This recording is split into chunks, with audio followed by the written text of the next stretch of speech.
Take your flying skills to the next level with Sporty's Tailwheel Checkout course.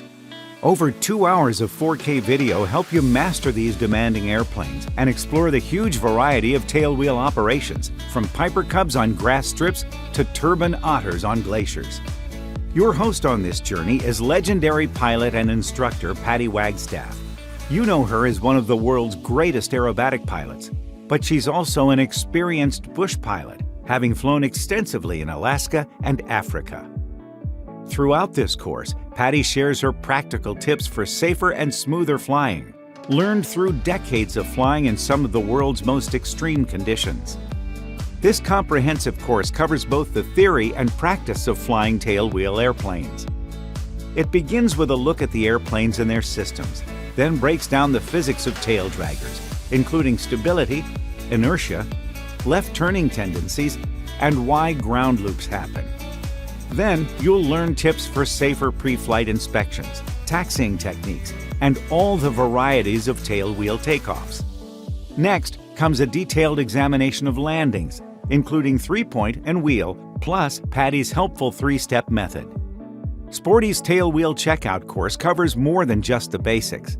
In the advanced tailwheel section, you'll learn about slips, how to use flaps, common mistakes during soft field landings, and even a few bush pilot techniques.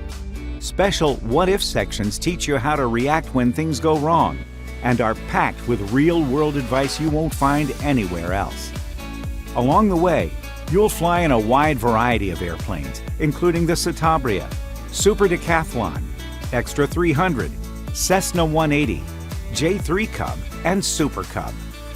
Multiple camera angles help you visualize every maneuver from start to finish, and 3D animations explore key topics. Earning a tailwheel endorsement can open up an exciting world of flying adventures, from light sport aircraft to high-performance experimental aircraft to backcountry flying. Sporty's Tailwheel Checkout course with Patty Wagstaff is the perfect introduction. Welcome to Sporty's Tailwheel Training Course. I'm Patty Wagstaff, and I'll be guiding you on your tailwheel checkout, which will open up a whole new segment of aviation: airplanes, airstrips, and adventures. When the Wright brothers set out to fly in 1903, they didn't just drive to an airport. There were no airports. In the earliest days of aviation, airplanes took off from farm fields or beaches into the wind to help them gain lift, and for landing, they used a tail skid to help them slow down. The tail skid, too, allowed for more propeller clearance, which worked well for the unimproved landing areas. It wasn't until the early 1950s and the advent of jet engines that nose-wheel versus tailwheel aircraft became the norm.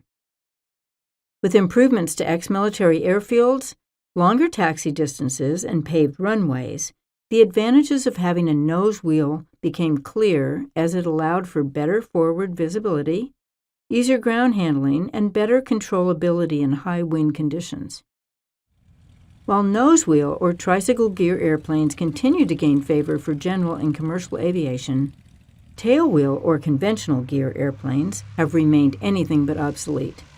In fact, they offer many distinct advantages. They are lighter and more rugged, offering ease of handling on unimproved landing strips. They offer the ability to add bigger tires for bush and backcountry flying. They have better prop clearance and are better at maneuvering on the ground as the pilot can execute a turn around a small space. Aerobatic airplanes are almost always tail draggers, and home-builts like the RV series often are as well. You may have already decided to get a tailwheel endorsement, but if you're just curious, you might be asking, why is it so valuable? If you can fly a tricycle gear airplane, you can fly a tail dragger. They are no different in the air, and it's only on the ground that there are differences. The techniques you will learn will give you a better awareness of aerodynamics and conditions that affect flight, a P factor, and gyroscopic effects of the propeller. Learning to fly a tail dragger will improve your overall understanding of good airmanship and will help you learn what your rudder is really for. Besides, why limit yourself? Writer and tailwheel instructor Bud Davison writes, "To not be tailwheel capable is to limit yourself to a relatively small portion of the aviation experience. and shuts you off from the entire first half-century of aviation and the hundreds of little tail-down aircraft types built since then.